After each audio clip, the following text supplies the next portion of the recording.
सहनाववतु सहनौ भुनक्तु सह वीर्यं करवावहै तेजस्विनावधीतमस्तु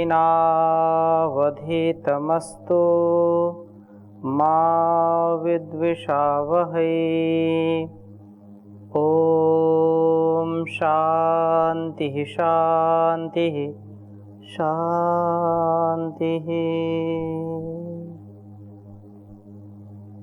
वैदिक जीवन पद्धति इस कक्षा में पुनः आप सभी का हार्दिक स्वागत है, अभिनंदन है।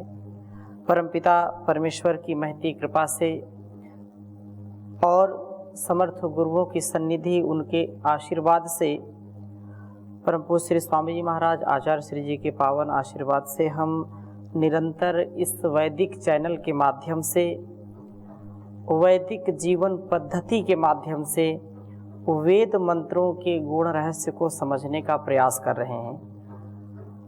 जिन ऋषि ऋषिकाओं ने इन वेद मंत्रों को आत्मसात किया, जिन्होंने इन मंत्रों का साक्षात्कार किया, उनका जीवन वास्तव में देव समान हो गया, अमरत्व को प्राप्त हो गए और इस सारे संसार का उपकार कर गए।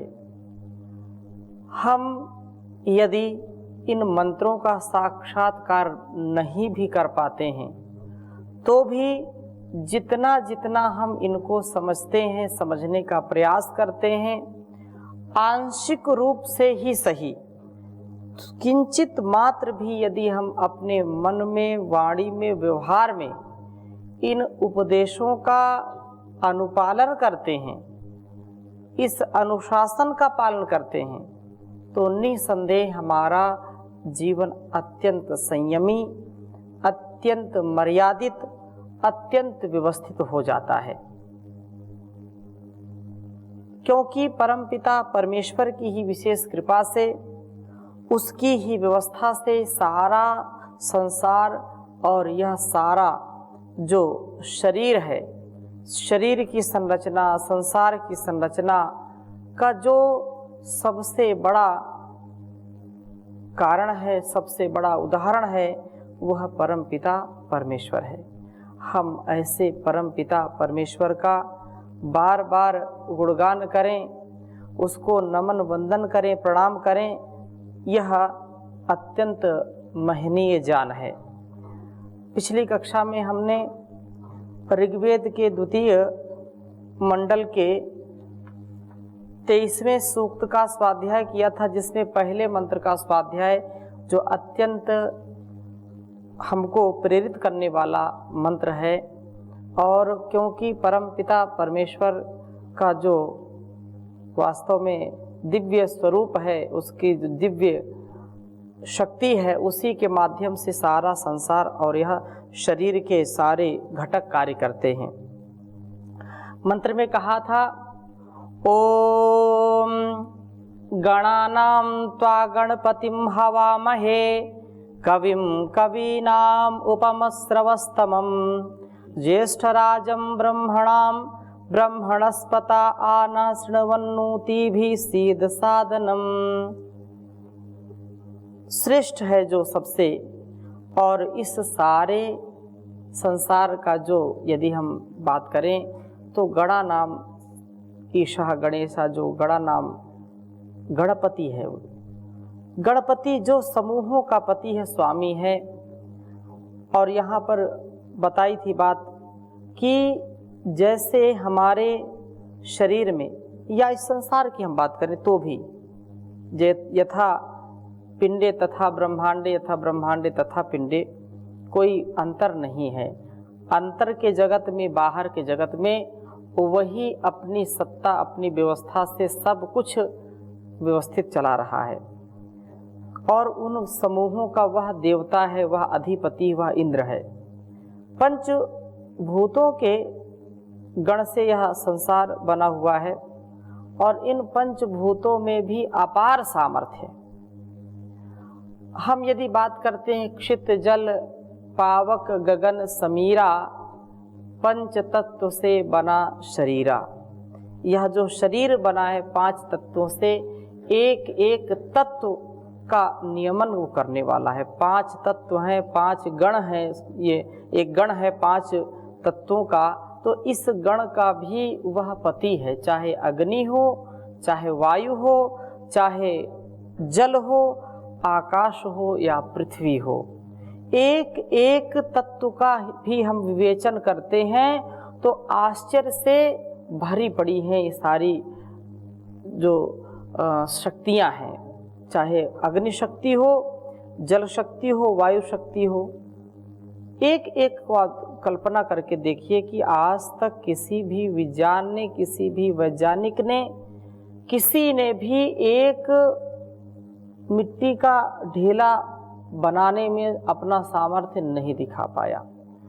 और कैसा अद्भुत संसार रचा है परमात्मा ने। एक मुट्ठी मिट्टी में कितना सामर्थ्य, कितने प्रकार के उसमें जीव हैं, कितने प्रकार के उसमें तत्व हैं, और उसी तत्व में, उसी मिट्टी में कितने प्रकार की वनस्पतियां होती हैं, और उन वनस्पतियों में कितने प्रकार के रस होते हैं। उन रसों में अलग अलग जो उनका गुणधर्म है, जिसका ग्रहण करने से हमारे अंदर आरोग्यता आती है, जिनके ग्रहण करने से हम संसार का जो सामर्थ्य अर्जित करते हैं, अद्भुत सामर्थ्य अर्जित करते हैं। इस प्रकार से कल्पना करें कितना विराट है वो। हम मिट्टी में एक बीज डालते हैं और उसका कितना गुणा बन करके वह हमको देता है। एक बीज, चाहे सरसों का हो, धान का हो, गेहूं का हो, कोई भी, एक सेम लगा दीजिए, सेम का बीज हो, कितनी सेम उससे होती है। अलग अलग यदि हम बात करते हैं, एक वट वृक्ष, छोटा सा एक वट बीज, और उस वट के बीज में जो बीज है उसमें कितना सामर्थ्य परमात्मा भर देता है। जैसे मिट्टी में पड़ता है विशाल वृक्ष बन जाता है, और उस विशाल वृक्ष से कितने जीवों का कल्याण होता है, कितने प्रकार से इस संसार का नियमन करता है।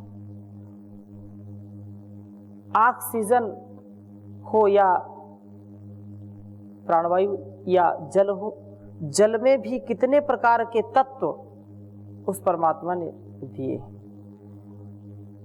वैज्ञानिकों ने सारे सूत्र समझ लिए, अपनी दृष्टि से उनको लगता है कि हमने समझ लिया, लेकिन पानी बनाने का सूत्र जानने से मात्र ये नहीं है कि पूरे संसार को वो चला सकते हैं। संसार की बात भी हम छोड़ दें, अपना परिवार भी वह वैज्ञानिक नहीं चला सकता है केवल सूत्रों को जानने से।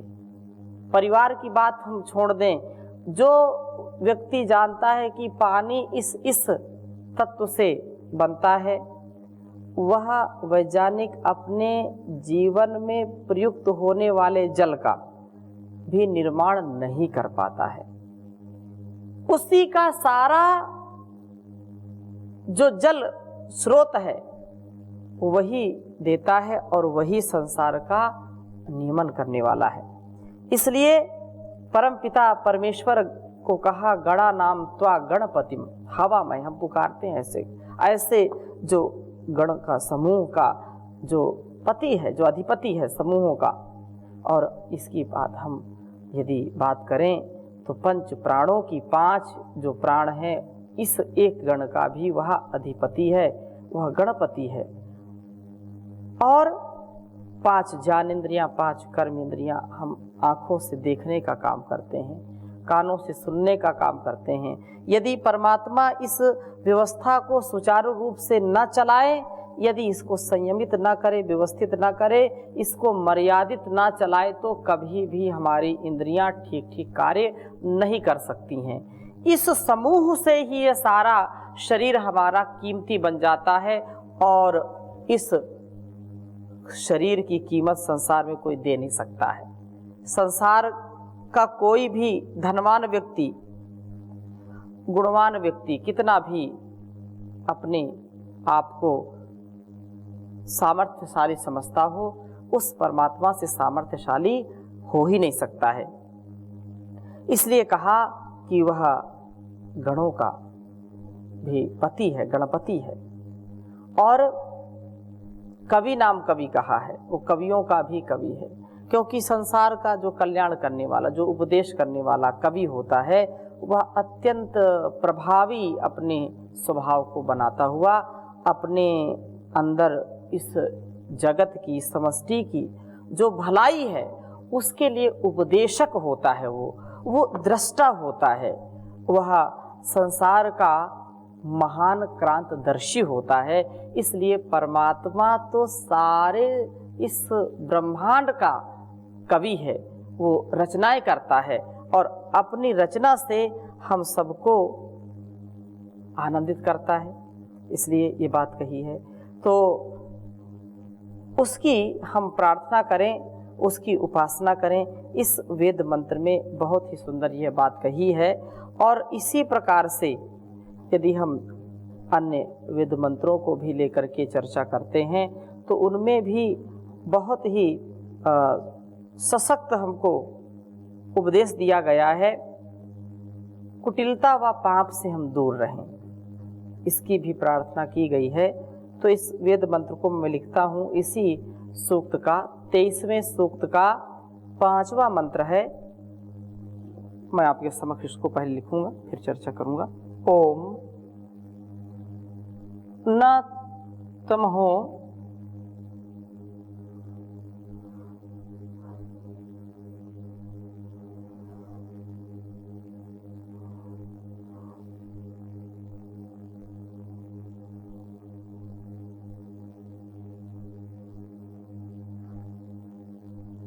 न तमहो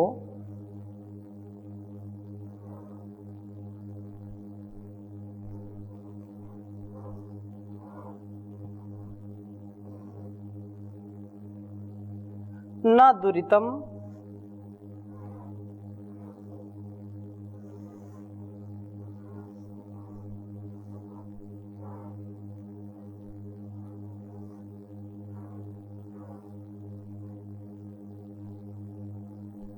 कुतश्चन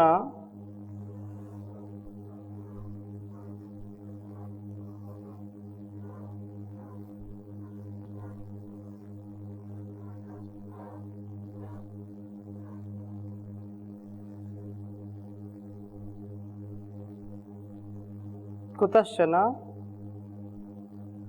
नारातयस्तितिरुनः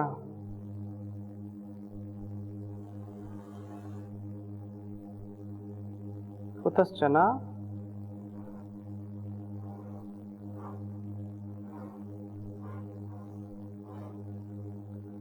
नारा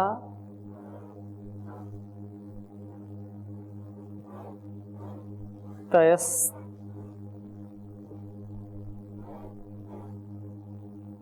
तितिरुन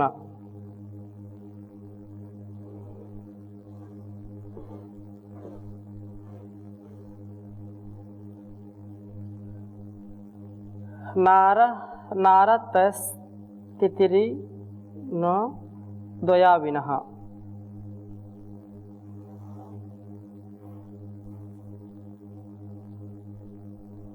तितिरुर् न द्वयाविनः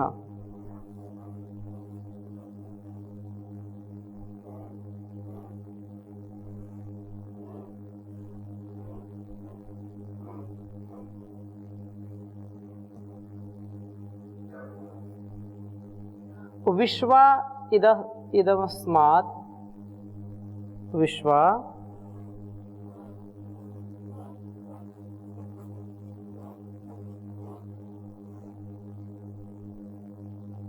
इदस्मात्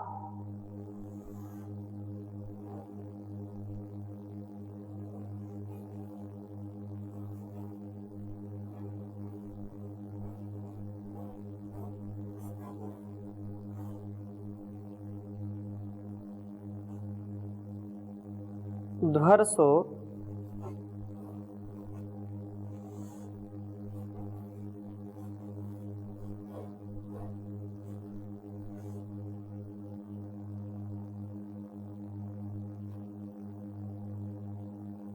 विबाधसे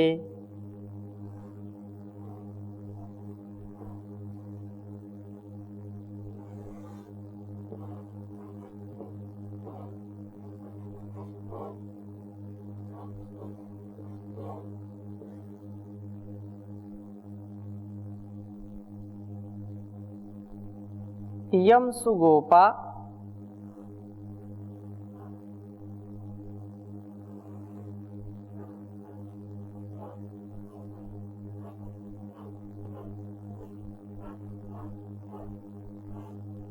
यम सुगोपा रक्षसी ब्रह्मणस्पते।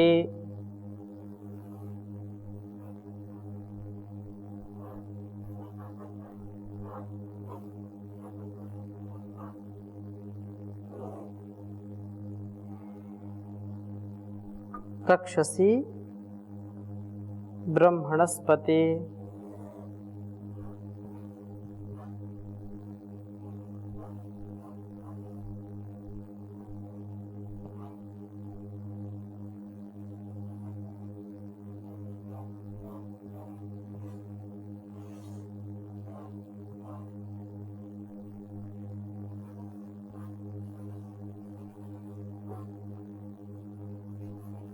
दो 23:5 वेद मंत्र का भाव समझने का प्रयास करें। उसके पहले उच्चारण करेंगे ओम तमहो न दुरितं कुतश्चन नारातयस्तितिरूर्ण त्वाय विनः विश्वायदस्माद्वर्षो विबाधसे यं सुगोपा रक्षसी ब्रह्मणस्पते।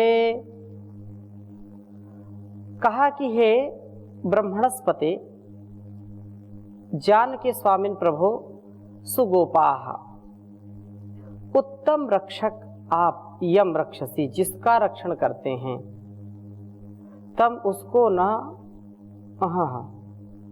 न तो कुटिलता, न दुरितम, न पाप और न अरातयः, न ही अन्य शत्रु तितिरु हिंसित करते हैं। जो परमात्मा की शरणागति को प्राप्त होता है, जिसका रक्षक परमपिता परमेश्वर होता है, जिसकी रक्षण व्यवस्था में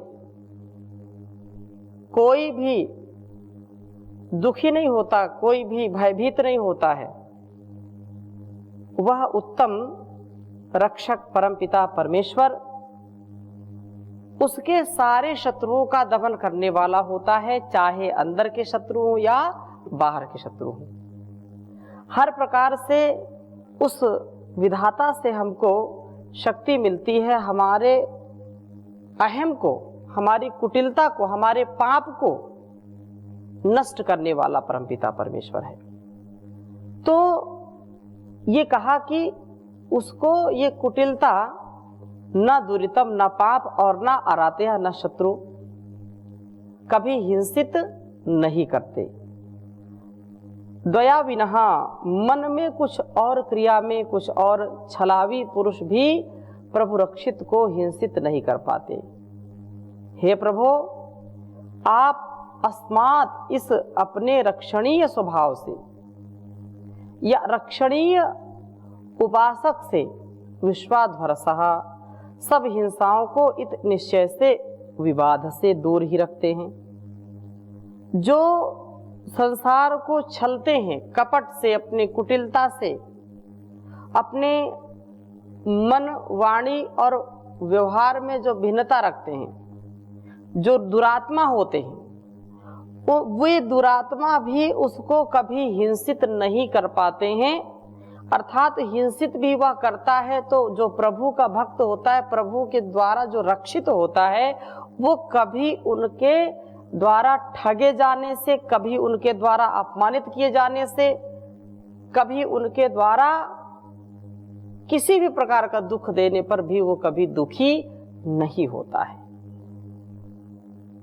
और ये कहा कि विश्वाह ध्वरसाह, सब हिंसाओं को इत निश्चय से विवाद से दूर रखते हैं। और हम जो इस गौवे हैं प्रभो गोपा हैं, जैसे हम गाय हैं तो प्रभु गोपा हैं अर्थात गोपालक हैं।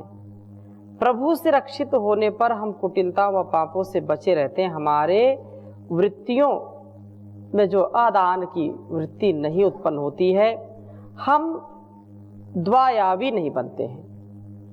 हम सदा सर्वदा एक रस होकर के सब प्रकार की हिंसा वृत्तियों से ऊपर उठ करके प्रभु के सच्चे भक्त बन पाते हैं। प्रभु की सच्ची भक्ति के साथ अपनी शक्ति को सदा बढ़ाने वाले होते हैं और वह शक्ति हमारी मुक्ति तक हमको ले जाती है। लोग जो उसके आज्ञा का पालन नहीं करते, उस परमात्मा के विधान को नहीं मानते हैं, वे सच्चे भक्त नहीं हो पाते, नहीं बन पाते हैं। और जो सच्चे भक्त नहीं होते, भक्ति नहीं करते हैं, तो उनको उसका उत्साह नहीं मिलता है, आत्मबल नहीं मिलता है। भक्ति करने से आत्मबल मिलता है। महर्षि दयानंद जी से किसी ने पूछा कि ईश्वर न्यायकारी है, जैसा जो कार्य करता है, कर्म करता है, उसको वैसा फल मिलता है, तो हम सदा अच्छे काम करते रहें, धर्म पूर्वक कर्म करते रहें। ईश्वर की स्तुति, प्रार्थना, उपासना, उसकी भक्ति करने से क्या मिलेगा? कुछ नहीं मिलेगा, क्योंकि जैसा जिसका कर्म होगा उसका फल तो उसको मिलेगा।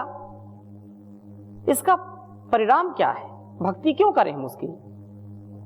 महर्षि देवदयानंद उसकी बात सुन करके मुस्कुराए और कहा कि निसंदेह आप बिल्कुल सत्य बात कहते हैं, परंतु ईश्वर की स्तुति, प्रार्थना, उपासना करने से, उसकी भक्ति करने से क्या मिलता है?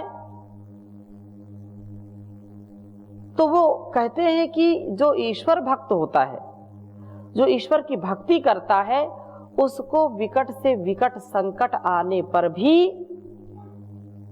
कभी वह विचलित नहीं होता।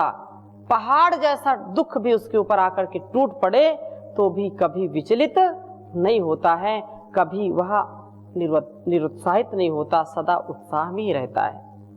तो प्रभु की भक्ति करने से यही हमको मिलता है कि जो हमारे लिए कुटिलता से युक्त होते हैं लोग, हम उनकी कुटिलता के प्रभाव से अपने स्वभाव को नहीं बदलते हैं, स्वभाव हमारा उत्तम रहता है। तो प्रभु से रक्षित व्यक्ति कुटिलता, पाप, अदान की वृत्ति, छल, छिद्र व हिंसा से ऊपर उठ जाता है, स्वयं भी नहीं करता है और दूसरों के द्वारा यदि उसको छला जाता है, उसको ठगा जाता है, उसको पाप से युक्त करने का कोई कार्य करता है तो भी उसमें फंसता नहीं है। इसलिए प्रभु की हम सदा स्तुति, प्रार्थना, उपासना करते रहें, ओम की महिमा का हम आनंद गाते रहें और उस परमात्मा की सदा भक्ति में अपने जीवन को लगाते रहें। इस प्रकार से हम प्रार्थना हमेशा करते हुए जीवन को जिएं। ओम सुख कंद से सच्चिदानंद से याचना है, श्रेय पथ पर चलूं कामना है, कृत कुकर्मों की जब याद आती, आंखें हैं अश्रुधारा बहाती, मन में संताप की घोर अनुताप की वेदना है, श्रेय पथ पर चलूं कामना है, पाया नर तन न पर साधना की, कुछ न ईशाराधना की, मन में तृष्णा भरी, काम मद लोभ की वासना है। श्रेय पथ पर चलूं कामना है, श्रेय पथ पर चलूं कामना है।